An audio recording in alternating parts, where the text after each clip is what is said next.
I have with me today Mr. Richard Hield. He is the Executive Chairman of the UK-India Business Council. Welcome to ThePrint. Thank you very much. Nice to be here. Thank you. Mr. Hill, we'll discuss whatever discussions that are going on right now, and that's like, the flavor of the season is the India-UK free trade agreement, and we just had recently Boris Johnson, UK Prime Minister, visiting India and giving us a date that both sides have agreed, which is the date of Diwali, which is in October. But before that, we are seeing that so many things are happening, in the world, geopolitically also for Europe. This is a hugely challenging time with the Russia-Ukraine war going on, and it's like in the third month and nobody knows how long this is going to continue. So of course this has sort of disrupted the global logistics and supply chains. So how crucial it is now, all the more for these two countries to have a free trade agreement? Well, I think first and foremost, obviously the conflict that is occurring in Ukraine and in between Ukraine and Russia is very, very unfortunate, and we all hope that it will come to a resolution, a positive resolution, very, very shortly. I think that as far as the free trade agreement goes, it doesn't particularly affect the dialogue that is going on. And why I say that is because we've had changes that you've alluded to in terms of supply chains, in terms of logistics, going on for quite a while. It's been a kind of macroeconomic theme that we've seen developing over the past decade, which has accelerated, I think, in recent months. And I think to a certain extent, the pandemic has also played a very important part in that process. When you're looking at a free trade agreement, you're not necessarily looking at a snapshot in time. You're looking at how the relationship between the two parties or the parties involved will evolve.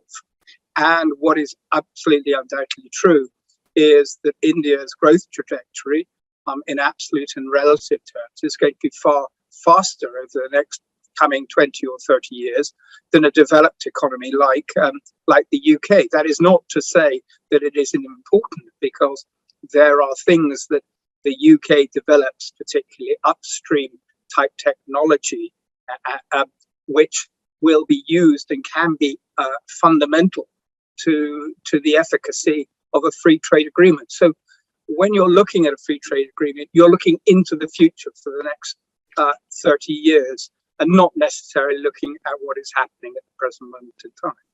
Mm-hmm. Well, interesting you say that, and also the fact that, while this could be the first time that India and UK are negotiating the FTA bilaterally, there were these discussions we've touched upon when UK was part of the European Union, and we saw what was going on at that time with the India-EU FTA, and which is now also the talks have not yet resumed. But there is this kind of comparison that naturally comes in, right? The question that is there also within the mind of the Indian industry and exporters is the fact that if we do an FTA with the UK, will that give us a larger market access, not just to the UK markets, but also to the larger European continent as such?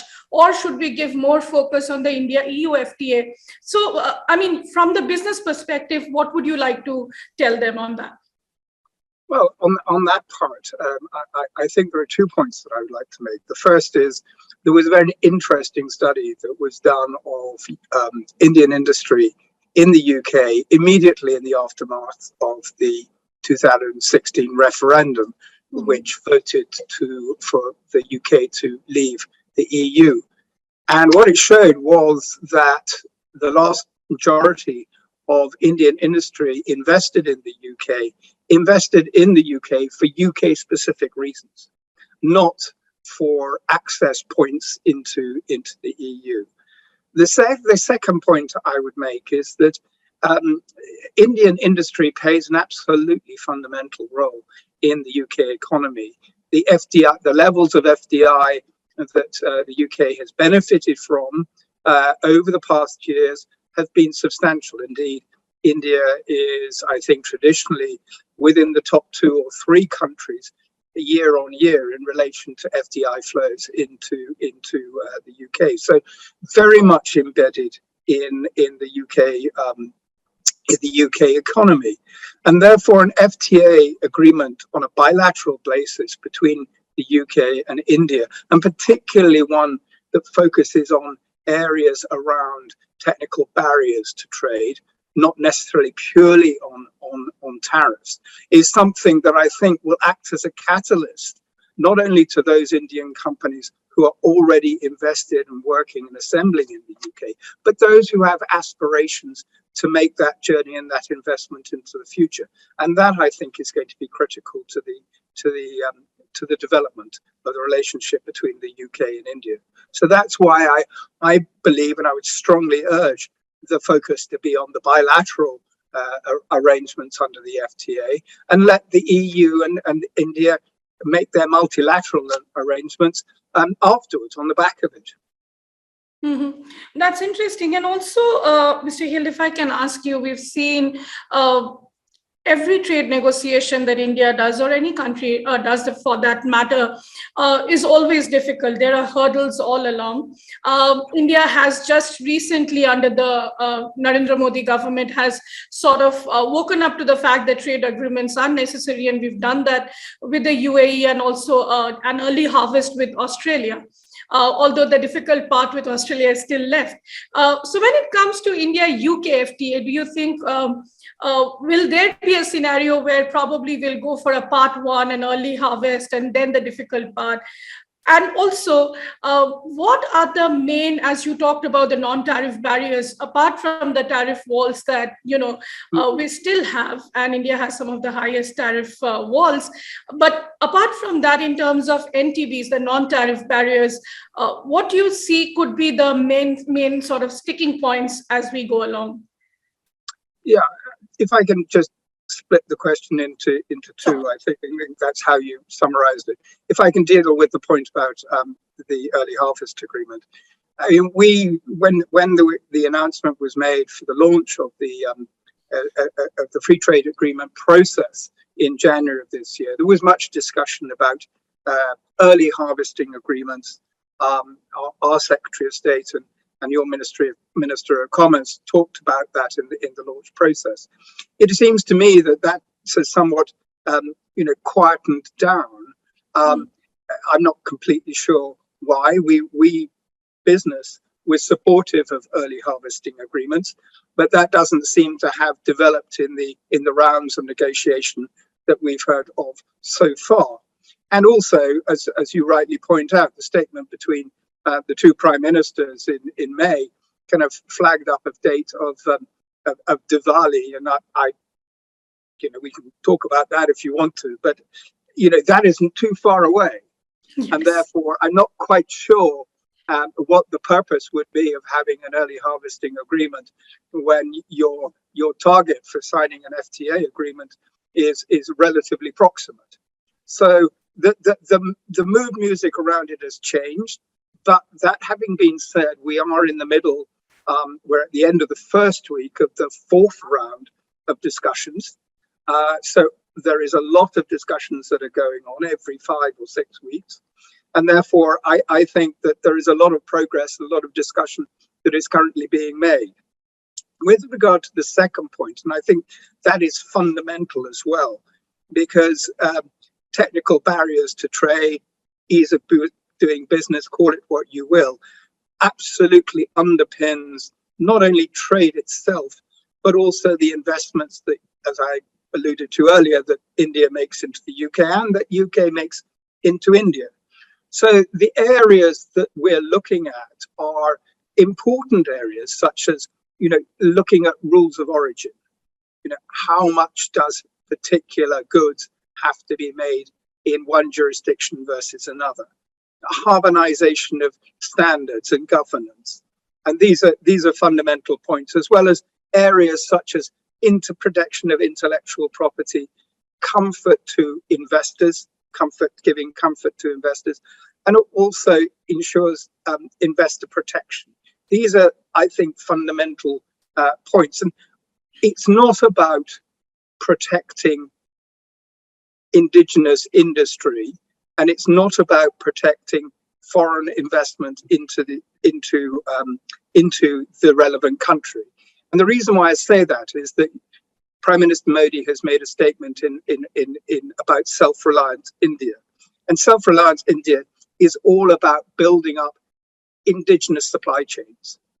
And in order to do that, investment has to be encouraged into India. And we see technical barriers to trade, looking at liberalizing ease of doing business further and the progress that India has made, encouraging investment, technology transfer to allow India to develop this self-reliance that is an absolute objective. Mm-hmm. So if I would like to ask you from the layman's perspective, Mr. Heald, we've seen the kind of challenges that India has been facing and currently facing post the pandemic. There's so much questions, so many concerns going on, especially from the American side that, they are looking for a relocation from China plus one strategy. But tell us about what is the feeling that, the British companies present here are talking about. What are the challenges that they are facing presently in India?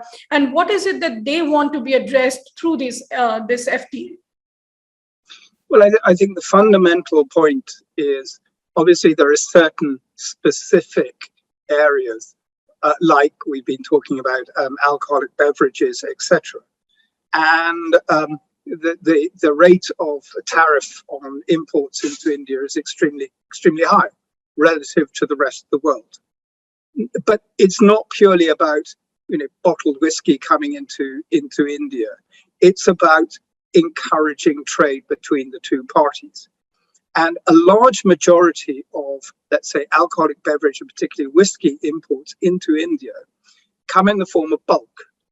And bulk whiskey is used in terms of stimulating the domestic alcohol production as well. So certain amount of Scotch whiskey that is imported is added to domestically created whiskey and alcohol. And therefore it would facilitate what I think it would facilitate the development of the domestic industry. Plus the fact that if tariffs were lower, then it would encourage intellectual property processes, technology around packaging, technology around bottling, which improves the domestic sector and the domestic industry. So I think there is a broader perspective here in relation to tariff reduction. The second point that I would make is that UK India Business Council has, for a number of years since 2014, been monitoring progress made by the union government and by the states in relation to liberalization in terms of ease of doing business. And in doing that, we've been asking industry, both who are located here, but also in India, as to how they see improvements, what improvements they wish to continue to see. And I think things like the introduction of GST was fundamentally important. It was an iterative process, nonetheless, but I think it's been successful, and congratulations to the government. One of the areas that consistently we are hearing increasingly that we need to see further improvement is around the interaction with bureaucracy, the digitization of permissions and licenses, etc. So we would like to see further progress on that. And there is a hope that within the context of revisiting and relooking at technical barriers to trade, that this process of streamlining permissions, licenses, ability to do business in India will actually receive a boost. Mm-hmm. But what do you think about when it comes to, let's say, investments, international arbitration, the disputes? We've seen the examples of Cairn Energy and Vodafone. Now, after those episodes, do you think, although the government has stated again and again, this government, that there would be no retro tax cases, are the UK businesses sort of convinced about it? I think you can split this into two parts. In my view, I think you can split this into two parts. Sure. When Prime Minister Modi came to to power in 2014. The coalition came to power in 2014. The very early budgets addressed the question of retrospective taxation going forward. All right, there was a clear statement that there would be no retrospective taxation going on into the future. What we are looking at in terms of the Vodafone and the Cairn situations was retrospective taxation, which took place quite a long way in the past, and where the previous government or the tax authorities under the previous government decided to revisit after 6 or a number of years transactions that had been previously approved under previous regimes. So I think there are two different points. The first is that I think that the decision by the government to, if you like, settle the arbitration processes was pragmatic and was well received, I think, by the international community. And you've got to set that alongside the fact that the statements were made early in the government's life that retrospective taxation going forward was not a subject that is going to be or is going to be a fact that was going to be happening in the past. Taken together, I think that that has done a lot for the confidence of the rules from international business, and I think you've seen that in recognition of the FDI flows, not just from the UK or from other jurisdictions, but all over. FDI flows into India have been quite resilient. Mm-hmm. And if I ask you in terms of the perspective of Indian businesses, we've seen and we know that Indian companies are present in UK to a very large extent. Now, post the FTA, what do you think they will be gaining out of this? Well, as I said, I think that the operating environment in the UK will continue to improve. I think what you are seeing is a quite clear trend in how UK companies and Indian companies are collaborating. If you take, for instance, the automotive sector, where India over the past few years has developed into one of the most vibrant and largest automotive sectors in the world, you are seeing a vast amount of investment coming in from a number of either two-wheeler or four-wheeler manufacturers focusing on development of technology around electric vehicles, around battery technology. And therefore, what you're seeing is upstream investment creating technology which is then ported back into India.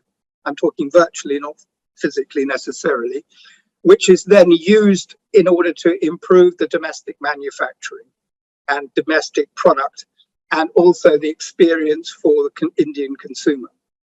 And that, I think, is a trend that we are going to see increasingly in various segments of the economy, be it in pharma, be it in defense, electronics, various different high upstream type technology collaborations.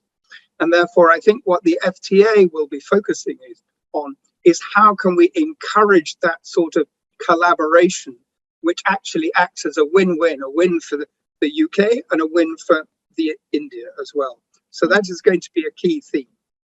Mm-hmm. But is there a larger push from both sides, both the industry there, especially from UK businesses, that within the FTA, there should be adequate provision for investment protection, or that discussion is going to be separate? I think that from everything that I'm hearing and for everything I'm hoping as well, is that there will be some form of clausing which gives comfort and clarity in relation to investor protection. I'm not party to I don't sit at the table. I discuss things with various people who do sit at the table, but I'm hearing that is something that is an ambition, and I think it's actually fundamental, because it will, if you like, boilerplate the FTA. It will crystallize confidence in the process going forward, and I think it will really catalyze trade and also investment between our two countries. Mhm. And what would you say to those who have this concern, and especially some experts and trade economists in India, also the fact that post-Brexit, UK may not be in a position to give that kind of access to the European markets because the landscape has sort of changed when it comes to tariff-free access. What is the scenario like now? Well, my hypothesis is that many Indian industries didn't actually invest in the UK or set up manufacturing here in the UK in order to access Europe. They were looking to access aspects of business and industry here in the UK. I mean, I'm aware of a number of investments that have been made this year, where specifically those investments have been made in order to access what the UK has to offer, either in manufacturing, in retailing, or in electronics and technology. And that is because it's located here, it's developed here.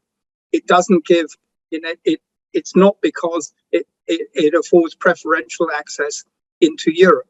If Indian companies wish to access Europe, then I'm sure that they will access directly making manufacturing plants or assembly plants in Europe itself. Mm-hmm.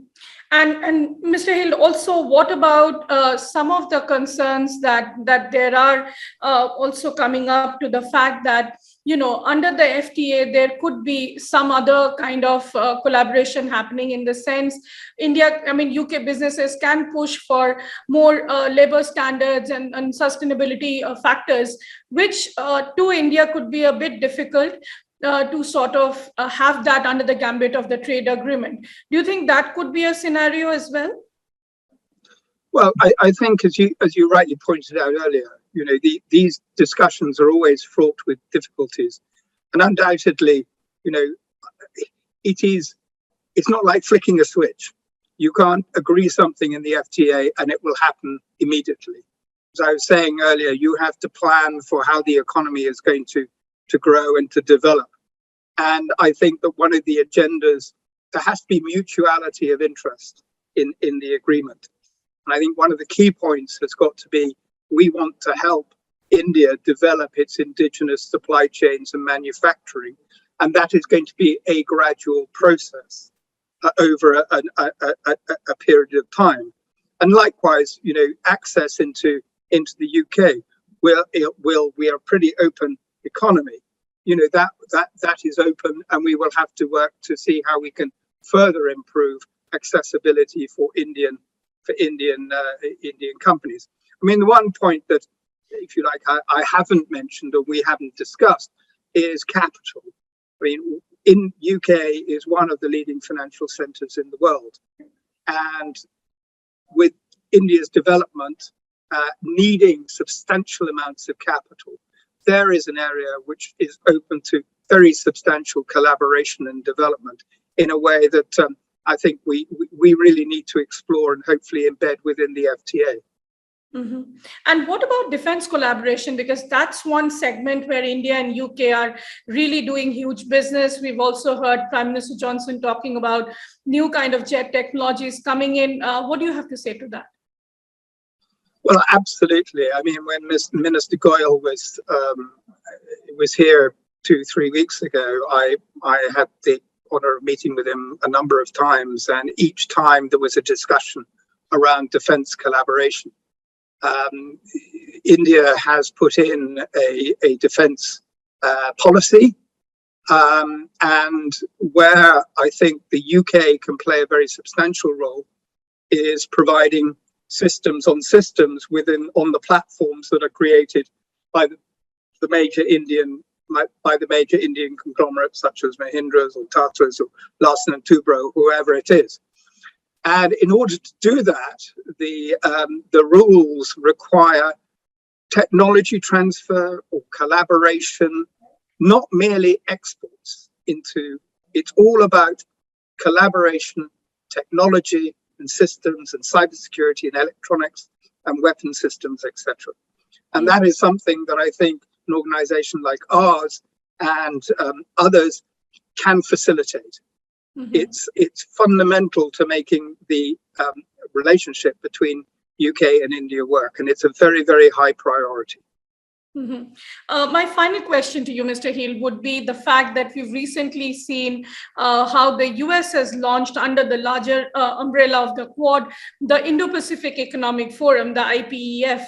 While it is being told to us that this is not a trade agreement, it's kind of an economic arrangement.